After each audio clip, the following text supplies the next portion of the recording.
Our guest minister today is Rev Carlton Smith. He currently serves as the regional lead for the Pacific Western region. And he did an amazing workshop yesterday for us on compassionate communication.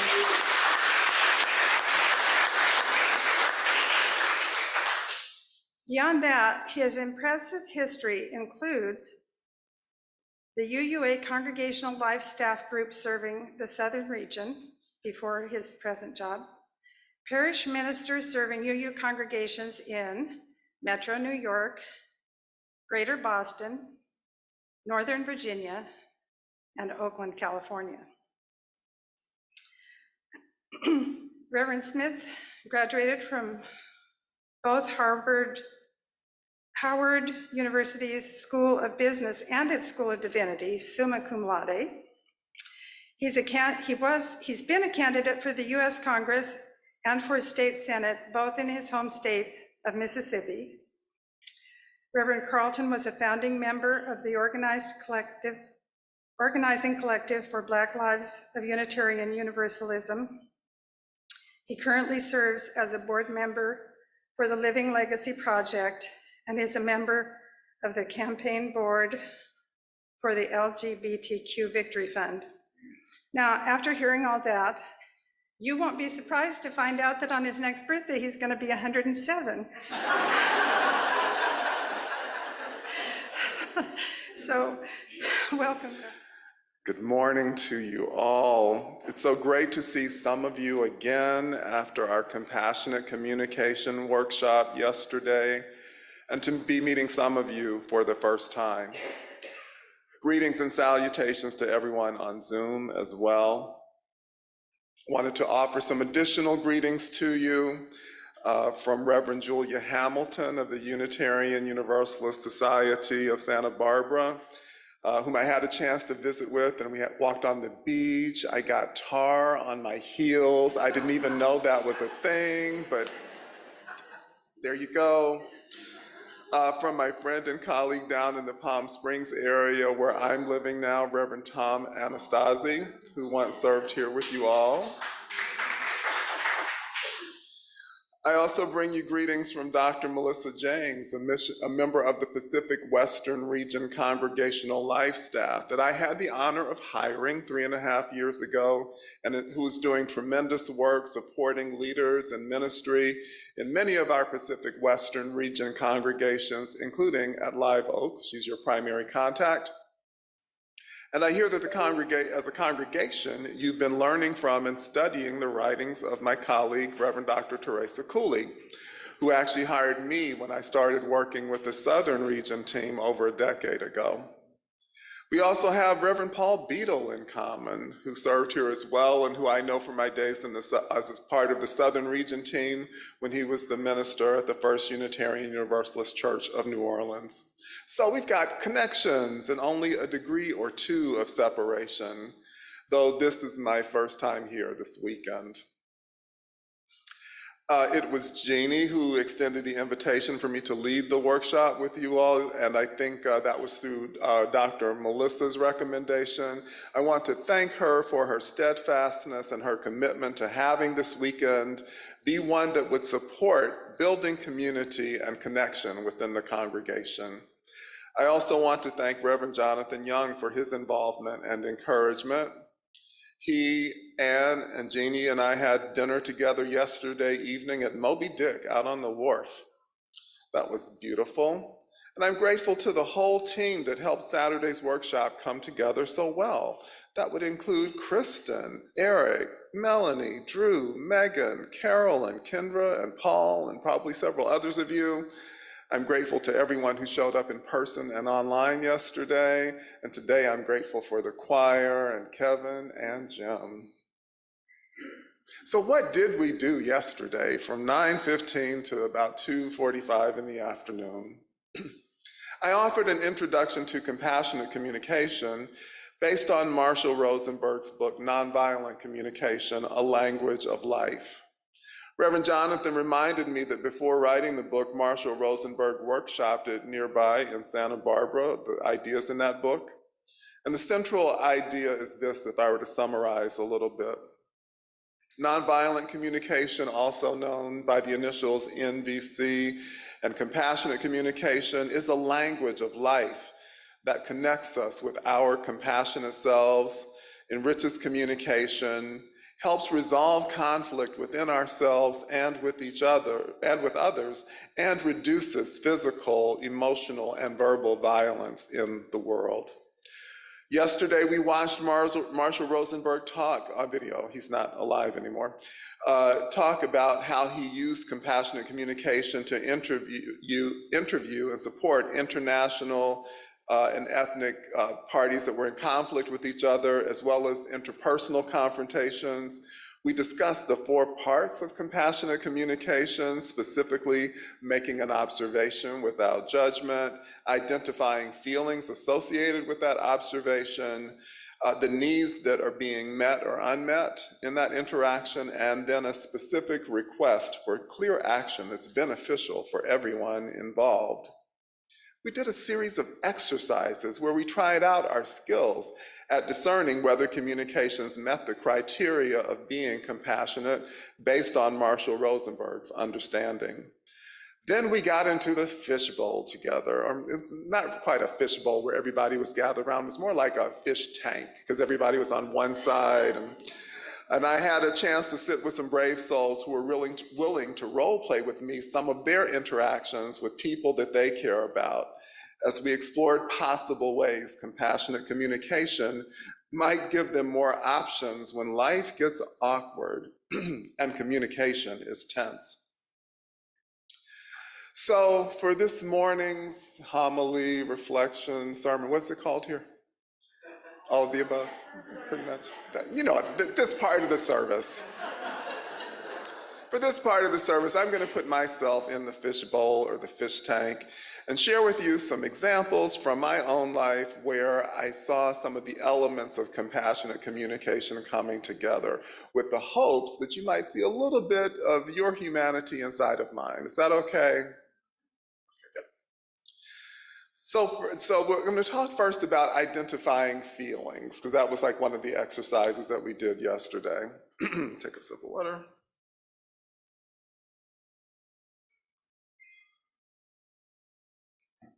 So for years, I've been working with a creative person I will call Z on a storytelling project in which we're each heavily invested. We got into a conversation on Zoom one day that revolved around a creative difference. More specifically, I had an idea about how the story should be told that diverged from the way Z thought the story should be told. In Z's mind, the issue was that I didn't understand what a story arc was. So Z began to explain to me the concept of a story arc. I told Z that I know what a story arc is. I've been a writer all my life, and a journalist, and a preacher, and a storyteller, and an editor for many years. Z continued on Z's quest to help me understand a fundamental concept of storytelling, which I take to mean A, Z's not listening to what I'm saying, or B, Z doesn't care and just wants to tell the story Z's way. In a previous incident that I let slide some months before, I went along with a promise that Z broke with me. So that's also in the background of this communication that's happening in the moment. Then Z says to me, well, you just can't willy-nilly tell a story any old way. And I said, willy-nilly? It seems trivial now, right? I couldn't believe it. My head was about to explode. Z thinks I'm stupid and that Z has to do all the thinking on this project for both of us. Z doesn't take my concerns seriously. Now, I wasn't precisely thinking any of that, all of that in the moment, but my defenses went right up. It reminded me of another Zoom I had been on years before with a group of Unitarian Universalists, no less, that left me just as alarmed and bewildered. What was the feeling that I was feeling? I actually had to pause and think about this a bit as I was writing and preparing for this service. What are some of the words that you might think that, if you were in my position, that you would think of that would describe that feeling in that moment? Insulted, frustrated, okay.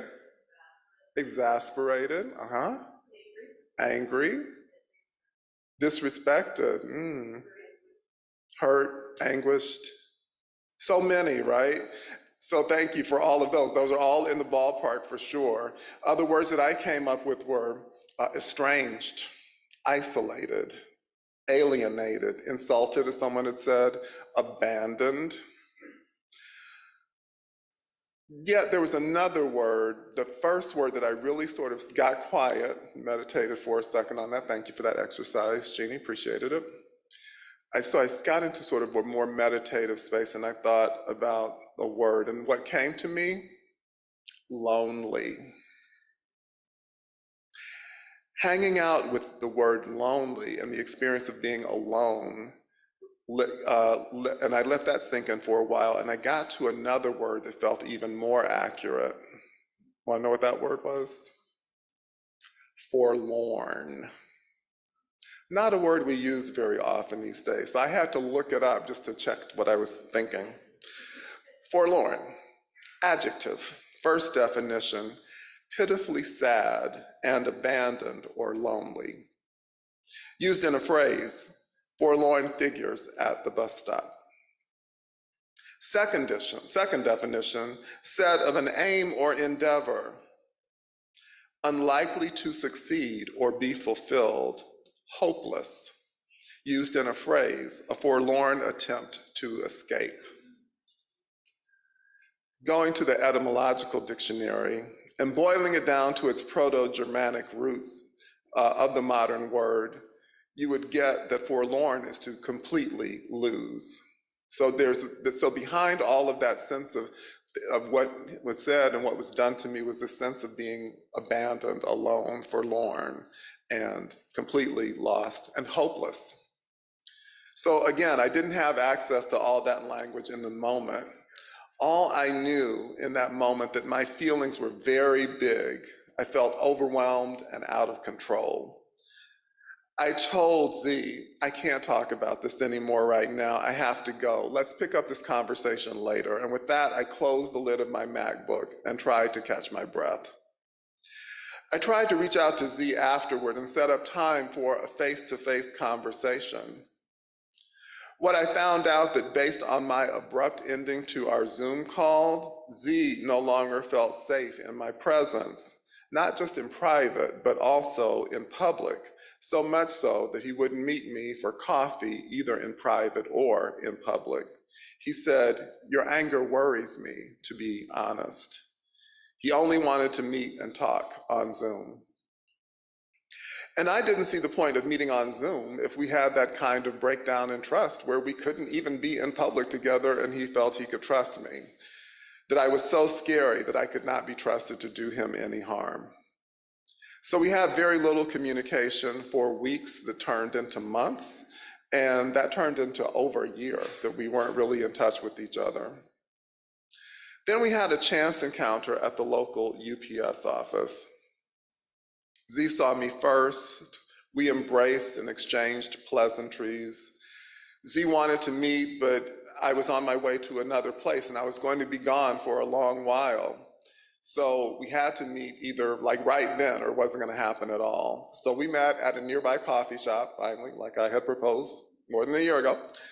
And we caught up and we made amends. And I'm not sure exactly what's going to happen with the project we were working on together going forward, but I am hopeful now that we have a possibility of going forward. And I don't feel lonely when we are together now.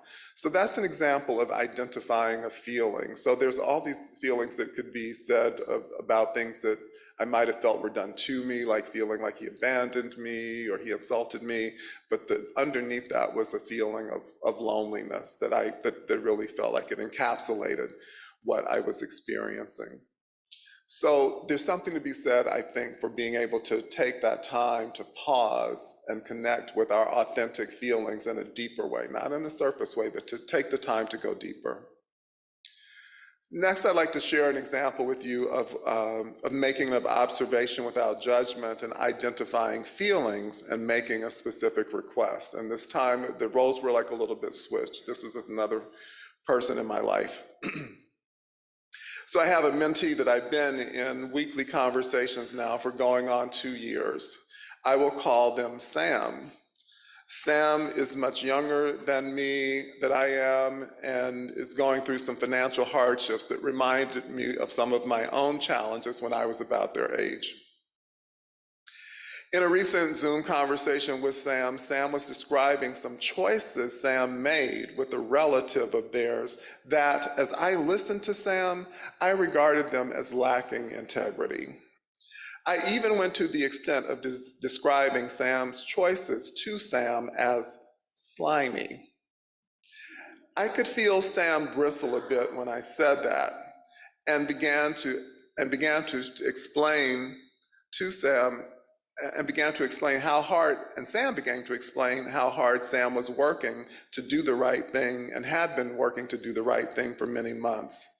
I came back around and reconsidered what I was trying to communicate. My commitment to Sam as Sam's mentor is to encourage Sam to be Sam's best. I own that I used the adjectives, that my use of the word slimy was provocative, but the provocation was well-intentioned. It was a bit of an exaggeration and humor that I hoped could lead to a more candid conversation that we could have about what was going on. We seemed to get past that when I reframed what I meant when I said slimy as my sense that by Sam's actions, Sam was hiding something from Sam's relative. The conversation went on and eventually we got off the phone. Within the hour, I got a text message from Sam saying Sam experienced my calling Sam's actions slimy as highly judgmental and hurtful. While Sam appreciated that I had reframed what I said as hiding something from Sam's relative, Sam asked me not to say that to them again. Sam saw his choice to withhold information from Sam's relative as a way of protecting that relative from a strong emotional reaction. Can I share my response to Sam's text with you? What I said? Thank you, Sam. I appreciate your letting me know. As you're well aware, I'm never intending to do you any harm. That was more of my thinking aloud, fishing around through what you were saying, trying to understand. All the same, I hear that the impact of what I said was hurtful. I regret having said it, and I apologize. For full disclosure, I've done things that I look back at and I would definitely label that same way. I felt comfortable saying it because we have all done things that I would characterize that way. Note, I'm not using the word that I used. It was so triggering for Sam. I felt comfortable saying it because we've all done things that I would characterize that way. I'm not in any position to judge you or anyone else. I can empathize with wanting to live a life of integrity and not always making the mark.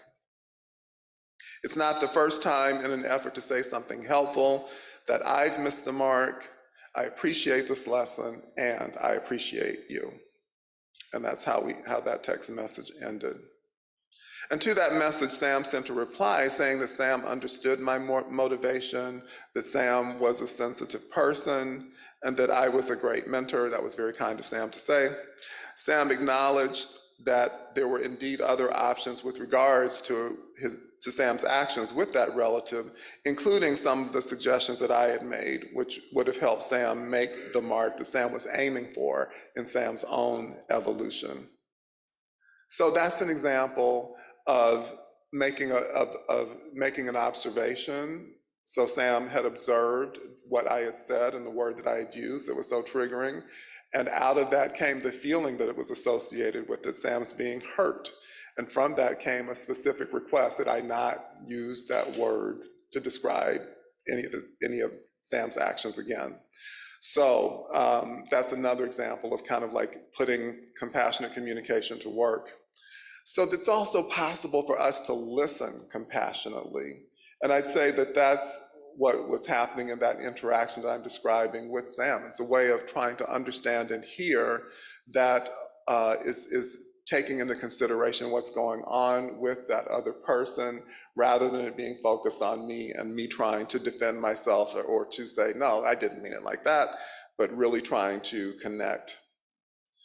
So when we're listening compassionately, we're listening for feelings, we're listening for needs that are going met or unmet in our interactions with other people. And I'm also, in those situations, listening for what I can offer or share that will make a difference and improve the quality of life for all of us, as Marshall Rosenberg taught in his work, Nonviolent Communication. Now, I'll tell you what I know about members of this community based on the Compassionate Communication workshop yesterday, and even before that, as I started interacting and preparing for this weekend. I know that you're up to big things in your lives. You have huge commitments to having quality relationships, relationships of integrity with your partners, with your children, your clients, and that you're truly working for a world that works for all of us. And I honor and respect that. And what I want to offer you today is I know that when we're able to communicate compassionately with each other, there's more that's possible than what might seem to be immediately. When life gets awkward, we can talk and work it out. That was really the whole sermon there in that story that you shared. So this is just sort of like expanding upon that. That's to say, we can talk about the problem, we can listen to understand, we can think of ways to solve it, and then we can choose the best plan. We can connect with ourselves and with each other and with others with empathy. And we can lead with love and compassion. And I believe that when we connect with ourselves and others with empathy, and when we're leading with love and compassion, we'll be surprised at how close to heaven on earth we can come from day to day and from moment to moment. Amen, ashe, and blessed be.